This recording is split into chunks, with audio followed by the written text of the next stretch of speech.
Hi guys.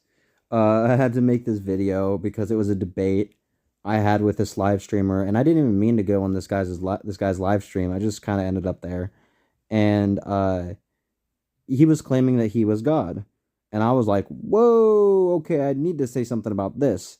So I asked him, "Can you create something from nothing?" As an example of being all powerful, right? Because if you're God, you're all powerful, omniscient, omnipresent. um, Another key point is that we can't tell what's going to happen in the future, so we're not omniscient.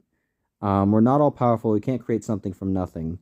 His refute to that was that he formulated sentences and words, and that means he created something from nothing. And I was and then after he said that, he said, God speaks through me. And I was like, and then I said, oh, so you're not God then? And then he said, oh, I am God. I am God. So then after that, I was going to text him and say, actually, your thoughts, sentences, and words come from your mind. Your mind formulates thoughts, sentences, and words based on the information and what you see and what you take in.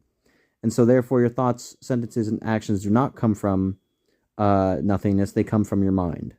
And you could say the mind comes from nothingness, but that comes from the process of being born inside of a woman's body. And then your brain actually is formulated when the two DNAs of a man and a woman combine, life starts to form, and the brain is part of that process. So actually, your brain doesn't just come from nothingness either. So we are not all powerful. We don't know the future, so we're not omniscient. We're not omnipresent in the sense that I can't be here and be across the world in physical view, whereas God can be in all his glory in heaven and then be in the form of Jesus Christ on earth. See, we like to say that we're God because we don't want to be held accountable for the evil we do and the wicked things we do every day. And we don't want to be held to God's standards, even though we see God's standards in the justice system today. While the justice system is a corrupt version of God's standards, you do realize you get punished for when you murder someone, same as the Ten Commandments. When you steal something, same as the Ten Commandments. You see God in everything if you really look. But people just don't want to turn their back on their evil and their wickedness and their sinful nature. They want to keep doing whatever they want and expect no spiritual consequence for this. Um, you suffer on earth physically for the bad things you do. You suffer after death spiritually for living a life of wickedness and selfishness and sinfulness.